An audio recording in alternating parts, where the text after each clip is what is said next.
P के जाएंगे, है ना। तो आपसे मैं जानना चाहूंगा पहले तो सबके आपकी एज क्या है और आप क्या सोचते हो सेहत को लेकर। सर, एज मेरी 75 जो है ना, वो रनिंग चल रहा है अभी। 75वां 75वां साल साल। रनिंग चल रहा जी। है, ओके। और अभी कैसा महसूस करते हो आप सेहत वाइज 75 में? अभी मैं मतलब अराउंड 50 अपने आप को फील करता हूँ। और मेरी 50 के बायोलॉजिकल लगभग। एज जो है ना, बायोलॉजिकल एज हम्म। है वो 57 आ रही है। ओके। तो ठीक, बढ़िया बढ़िया लग रहा है। बढ़िया लग रहा जैसा है। 50 में फील करता था अपने आप को, सेम वैसा ही फील करता हम्म। हूँ, बल्कि उससे बेटर ही फील करता हूँ। मतलब एनर्जी लेवल जो है ना, वो बड़ा जबरदस्त जबरदस्त ही हो गया है। क्या ही बताऊँ। कितने बहुत ही साल से हो शानदार गए कम्युनिटी में, कितने साल से आ रहे हो आप? लगभग 5वां वर्ष शुरू हो गया है। 4.5 साल 5वां हो वर्ष गए। हो। यानी कि आपने ऑलमोस्ट 69-70 के आसपास अपनी जर्नी शुरू की थी। हम बिल्कुल 70 के आसपास। 70 के आसपास। और तब आपको क्या लगता था सेहत को लेके? सेहत में कई तरह के इश्यूज जो है ना, वो मेरे हेल्थ अदवाइज शुरू हो गए थे। एक तो कॉन्स्टिपेशन से मैं बड़ा परेशान था। गट हेल्थ मेरी ठीक इतनी है। खराब थी, इतनी खराब थी, बता ही नहीं सकता मैं। मतलब 30-35 साल से, 35 साल से तो मैं वो कायम चूर्ण खा रहा था रेगुलर। जिस दिन भूल जाता था उस दिन फ्रेश होने का नाम ही नहीं लेता था। तो कितनी कितनी बुरी गट हेल्थ थी। और बस चाय, कॉफी, स्मोकिंग, इससे कोल्ड ड्रिंक, ये सारा मतलब लाइफ का हिस्सा थी। इनके बिना मैं रहता ही नहीं था। मतलब 3-4 चाय तो सुबह सुबह पीने के बाद ही फ्रेश होने की सोचता था मैं। इतनी बुरी बुरी आदत थी। और कॉन्स्टिपेशन से बड़ा ही दुखी था।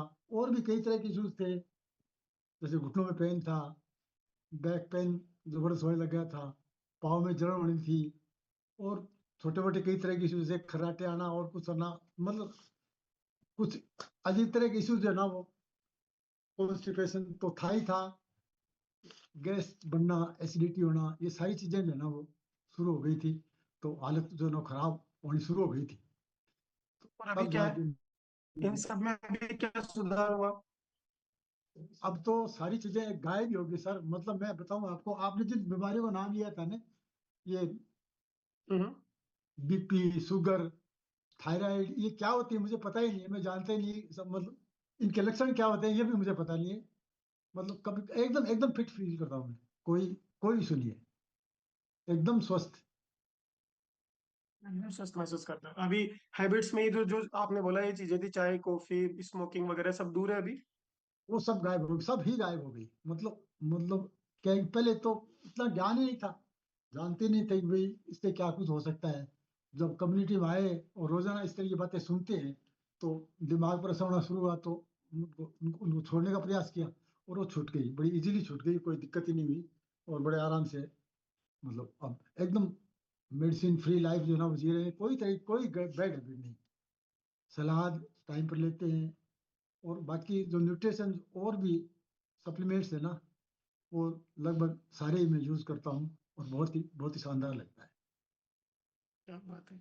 जब आपको जब पहली बार बताया गया होगा इस कम्युनिटी के बारे में, तब आपके क्या विचार थे? तब तो सर सही मायने में तो मैं क्या बताऊँ आपको। मतलब मुझे, मैं ये फील करता था, मैं वैसे मैं टीचर हूँ, मेरा काम लोगों को पढ़ाना सिखाना है। तो मैं तो यही समझता था कि मुझे कौन क्या सिखाएगा।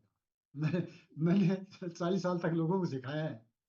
तो हेल्थ वाइज में अपने आप को बड़े मत अब ज्ञानी समझता था मैं। और फिर दूसरी बात ये कि मोबाइल से मतलब क्या कुछ किया जा सकता है, एक्सरसाइज वगैरह पॉसिबल नहीं है। लेकिन बार बार अजय ने इंसिस्ट किया कि भी नहीं, आप 2-4 दिन की देखो सुनो।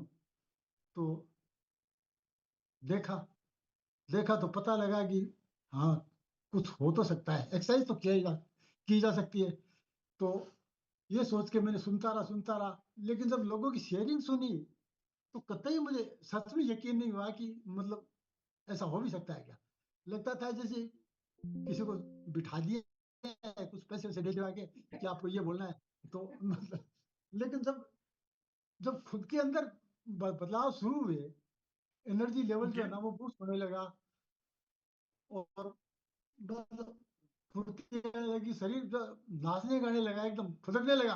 तब पता लगा यार ये लोग सारे करें सही करें। और आज तो बस हालत ही और है, कुछ हो रही है। मतलब सच में मैं मतलब 50 से बिलो ही फील करता हूँ अपने आप को। जैसा वैसा 50 की एज में मैं था उससे बेटर फील करता हूँ अपने आप को। एनर्जी लेवल क्या बहुत ही बात। जबरदस्त। सारी एक्सरसाइज आप जैसा करवाते हैं बिल्कुल डिटो कॉपी करता हूँ और आराम से करता रहता हूँ। और 4 तो ट्रैकिंग करके आया हूँ मैं सबके साथ, बच्चों के साथ। तो शानदार है। आपने अपनी लाइफ की पहली ट्रैकिंग कितनी किस एज में की थी, फर्स्ट ट्रैकिंग? 72 शायद था, 72। 72 साल की उम्र में पहली बार आपने ट्रैकिंग की, पहाड़ चढ़े? हाँ, जी। बाप रे। जहाँ पे 30 साल के ऊपर अगर कोई भी हो तो भी मेडिकल चैलेंज, मेडिकल उसकी आवश्यकता होती है कि आप मेडिकली फिट हो या नहीं हो। और अभी कितनी ट्रैकिंग कर चुके हो अंकल जी आप? मैं 4 ट्रैकिंग कर चुका।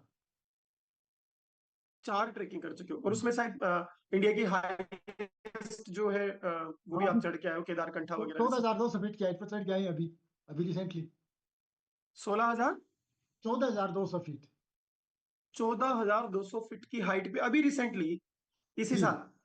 हाँ, इसी साल। क्या बोलते, 75 की उम्र में ये लोग है ना, यहाँ पे ऐसे सोचते हैं कि 50 में तो घुटने दर्द करने लग जाते हैं, ट्रैकिंग कौन करेगा, सीढ़ियां नहीं चढ़ी जाती घर की, 2 मंजिल अगर ऊपर बहुत मकान है। सच में बहुत मुश्किल ट्रैक था वो, बहुत ही मुश्किल ट्रैक था, चैलेंज ट्रैक था। लेकिन वो कर लिया, इजीली कर लिया। मतलब शुरुआत में अगर वो करते तो हो सकता नहीं होता। लेकिन अभी जो है ना इस काम करते करते 4 साल से ऊपर हो गए, तो इजीली लेवल जो है ना वो बॉडी का बूस्ट हुआ। तो एनर्जी लेवल बूस्ट होने से मतलब मैं ये कर पाया आराम से। और अब तो नेक्स्ट का इंतजार है, देखिए कब होता है। क्या बात है। और अब कौन सा ट्रैक बाकी है जो करने हैं? देखो प्रोग्राम करने वाले तो बच्चे हैं, देखिए क्या करते हैं। आप लोग करने वाले हैं, जहाँ ले जाएंगे वहां चले जाएंगे। जहाँ बोलेंगे वहां चल जाएंगे, कोई टेंशन नहीं है। क्या बात है। देखो बिल्कुल। ये होता है ना जीवन, अगर सेहत है तो क्या किया जा सकता है। भाई सेहत है तो क्या किया जा सकता है, ये सोचिए। 75 की एज में भी ट्रेकिंग के बारे में, वो भी 16,200 14,200 फीट के बारे में सोचा जा सकता है। अदरवाइज तो ना 40 के बाद में लोग अपने घर में अगर 2-3 स्टोरी है ना, 2-3 मंजिल है, तो ऐसे कोशिश करते हैं कि नीचे के फ्लोर पे रहे, सीढ़ियां कौन चढ़े बार बार। वो 10 सीढ़ी चढ़ने में भी प्रॉब्लम आती है लोगों को। 14,000 फीट तो बहुत ज्यादा ही हुई है, बहुत ज्यादा हुई है। मतलब इस तरह की ट्रैकिंग करने पर ही पता लगता है सर कि अपने घुटनों का, लंग्स का क्या इंपॉर्टेंस है, अपनी बॉडी में क्यों जरूरी है। मतलब ये चैलेंज एक्सेप्ट करना अपने आप में बड़ी बात है।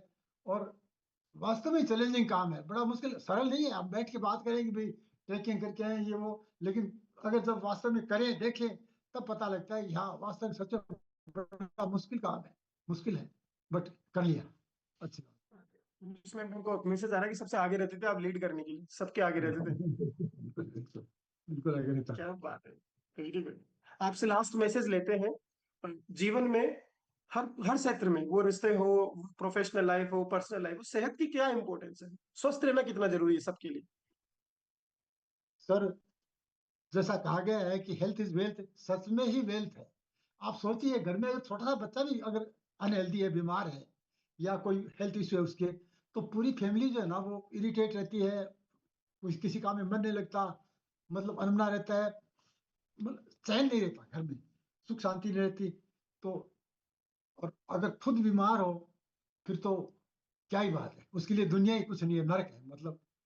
और हेल्थ है तो सब कुछ है, सब कुछ है हेल्थ। और हेल्थ तो अपनी आदतों का ही परिणाम है सर। जैसी आदत हमारी है, बॉडी तो वैसे रिजल्ट देगी। तो बीमारी तो हमने बुलाते हैं उसको, कहते हैं कि भाई तुम आओ, गलत लाइफस्टाइल अपनाते हैं सारे, उल्टे सुल्टे काम करते हैं, तो हेल्थ तो खराब होगी उसी में। शरीर का क्या दोष है, अपनी आदतों का दोष है। हेल्थ ही सब कुछ है। यानी कि अगर आप अपनी आदतों का ध्यान रखें, खान पान का ध्यान रखें, तो सेहतमंद भी रह सकते हो और अपनी लाइफ को ज्यादा बेहतर तरीके से एंजॉय कर सकते हो। ये जो जीवन है, इसको ज्यादा अच्छे तरीके से, ज्यादा बेहतर तरीके से जिया जा सकता है। बिल्कुल। Thank you so much, thank you so much. और